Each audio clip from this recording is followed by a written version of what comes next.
നോക്കുന്നത് ജനുവരി 1 വന്ന PSC ബുള്ളറ്റിലെ current അഫയേഴ്സാണ്. അപ്പോൾ ജനുവരി 1 വന്നിട്ടുള്ളത് 2025 പ്രീവിയസ് ഇയർ 2025 ഇമ്പോർട്ടൻറ്റ് പോയിൻറ്റ്സ് ആണ്. അപ്പോൾ ഈ PSC ബുള്ളറ്റിലെ കറണ്ട് അഫയേഴ്സ് മാത്രമാണ് ഉള്ളത്. ഒരു 12 പേജുണ്ട്. അപ്പോൾ നമ്മളിതൊരു 6 പാർട്ടായിട്ടാണ് വീഡിയോ ചെയ്യാൻ ഉദ്ദേശിക്കുന്നത്. ഇത് ഫസ്റ്റ് പാർട്ടാണ്. നോക്കാം. ആദ്യത്തേത്, ഭരണവുമായി ജനങ്ങളെ നേരിട്ട് ബന്ധിപ്പിക്കാൻ മുഖ്യമന്ത്രി എന്നോടൊപ്പം എന്ന സിറ്റിസൺ കണക്ട് സെൻറ്റർ സംവിധാനം ആരംഭിച്ച സംസ്ഥാനം കേരളം. അപ്പോൾ കേരളം ആരംഭിച്ചതാണ് മുഖ്യമന്ത്രി എന്നോടൊപ്പം എന്ന സിറ്റിസൺ കണക്ട് സെൻറ്റർ. ഇതിനു വേണ്ടിയിട്ടാണ് ഭരണവുമായി ജനങ്ങളെ നേരിട്ട് ബന്ധിപ്പിക്കാൻ മുഖ്യമന്ത്രി എന്നോടൊപ്പം എന്ന സിറ്റിസൺ കണക്ട് സെൻറ്റർ സംവിധാനം ആരംഭിച്ച സംസ്ഥാനം കേരളം. കേരളത്തിൻ്റെ രാഷ്ട്രീയ, സാമൂഹിക, സാംസ്കാരിക ചരിത്രം വിശദീകരിക്കുന്ന രാജ്യത്തെ ആദ്യത്തെ സംസ്ഥാന PSC മ്യൂസിയം നിലവിൽ വന്നത് എവിടെയാണ്? തുളസി ഹിൽ പാലസ്. അപ്പോൾ തുളസി ഹിൽ പാലസിലാണ് ആദ്യത്തെ സംസ്ഥാന PSC മ്യൂസിയം നിലവിൽ വന്നത്. തുളസി ഹിൽ പാലസ് എവിടെയാണ്? പട്ടം. അടുത്തത്, കേരളത്തിൽ ആദ്യമായി മൺപാത്ര നിർമ്മാണ തൊഴിൽ ചെയ്യുന്ന കുംഭാര സമുദായത്തിൽപ്പെട്ടവർ സംസാരിക്കുന്ന കുമ്മറ ഭാഷയിൽ പുറത്തിറങ്ങുന്ന നിഘണ്ടുവിൻ്റെ പേരാണ് സ്വമ്മ്. സ്വമ്മ് എന്ന് പറഞ്ഞാൽ അർത്ഥം നിധി എന്നാണ്. അപ്പോൾ കേരളത്തിൽ ആദ്യമായി മൺപാത്ര നിർമ്മാണ തൊഴിൽ ചെയ്യുന്ന സമുദായമാണ് കുംഭാര സമുദായം. അവർ സംസാരിക്കുന്ന കുമ്മറ ഭാഷയിൽ പുറത്തിറങ്ങുന്ന നിഘണ്ടുവിൻ്റെ പേരാണ് സ്വമ്മ്. സ്വമ്മ് എന്ന വാക്കിനർത്ഥം നിധി എന്നാണ്. സംസ്ഥാനത്ത് ആദ്യമായി ഗോത്രഭാഷയ്ക്ക് വേണ്ടി തയ്യാറാക്കിയ സ്വമ്മ് എന്ന നിഘണ്ടു തയ്യാറാക്കിയത് ആരാണ്? കക്കോടി കൊല്ലങ്കണ്ടി VK ബാബു. അപ്പോൾ സ്വമ്മ് എന്ന് പറഞ്ഞാൽ നിഘണ്ടു തയ്യാറാക്കിയ ആളുടെ പേരാണ് കക്കോടി കൊല്ലങ്കണ്ടി VK ബാബു. അപ്പോൾ ആദ്യത്തെ കുംഭാര സമുദായത്തിൽപ്പെട്ടവർ സംസാരിക്കുന്ന കുമ്മറ ഭാഷയിൽ പുറത്തിറങ്ങിയ നിഘണ്ടുവാണ് സ്വമ്മ്. സ്വമ്മ് എന്ന വാക്കിൻ്റെ അർത്ഥം നിധി എന്നാണ്. പിന്നെ അത് തയ്യാറാക്കിയ ആളുടെ പേരാണ് കക്കോടി കൊല്ലങ്കണ്ടി VK ബാബു. അടുത്തത്, ഇന്ത്യയിലെ ആദ്യത്തെ ട്രാവൽ ലിറ്റററി ഫെസ്റ്റിവലായ യാനം നടന്നത് എവിടെയാണ്? വർക്കല. അപ്പോൾ ഇന്ത്യയിലെ ആദ്യത്തെ ട്രാവൽ ലിറ്റററി ഫെസ്റ്റിവലിൻ്റെ പേരാണ് യാനം. അത് നടന്നത് തിരുവനന്തപുരത്തെ വർക്കലയിലാണ്. ഇന്ത്യയിലെ ആദ്യത്തെ ISO സർട്ടിഫിക്കേഷൻ നേടിയ police station Arthunkal police station. ഇന്ത്യയിലെ ആദ്യത്തെ ISO സർട്ടിഫിക്കേഷൻ നേടിയ പോലീസ് സ്റ്റേഷനാണ് അർത്തുങ്കൽ പോലീസ് സ്റ്റേഷൻ. ഇന്ത്യയിൽ ആദ്യമായി ദുരന്ത സാധ്യത മുന്നറിയിപ്പ് സംവിധാനം നടപ്പാക്കിയ സംസ്ഥാനം കേരളം. ഇന്ത്യയിൽ ആദ്യമായി ദുരന്ത സാധ്യത മുന്നറിയിപ്പ് സംവിധാനം നടപ്പിലാക്കിയത് എവിടെയാണ്? കേരളത്തിൽ. ഇന്ത്യയിലെ ആദ്യത്തെ സമ്പൂർണ്ണ വനിതാ സ്കൂബ ഡൈവിംഗ് സംഘമായ ഗന്നറ്റ്സ് രൂപീകരിച്ച സംസ്ഥാനം കേരളം. ഇന്ത്യയിലെ ആദ്യത്തെ സമ്പൂർണ്ണ വനിതാ സ്കൂബ ഡൈവിംഗ് സംഘമാണ് ഗന്നറ്റ്സ്. അത് രൂപീകരിച്ച സംസ്ഥാനം കേരളം.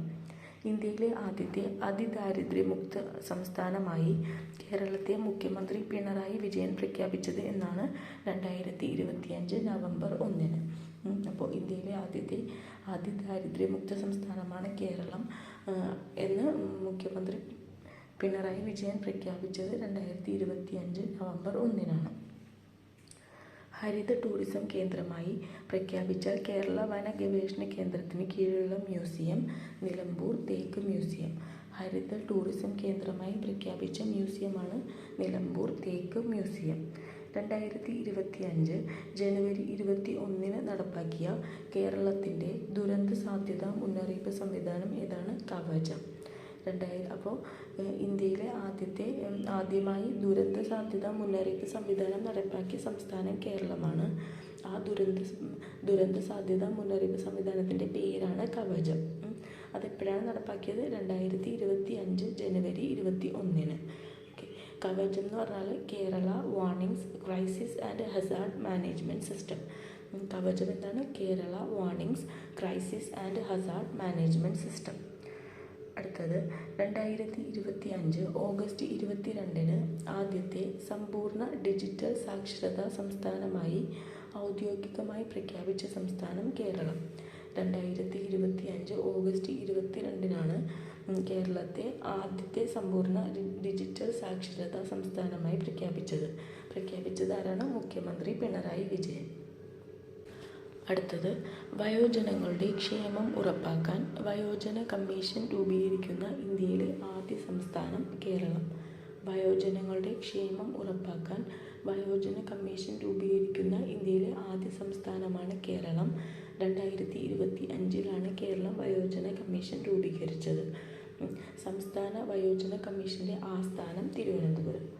അപ്പോൾ വയോജന കമ്മീഷൻ രൂപീകരിച്ചത് എപ്പോഴാണ്? 2025.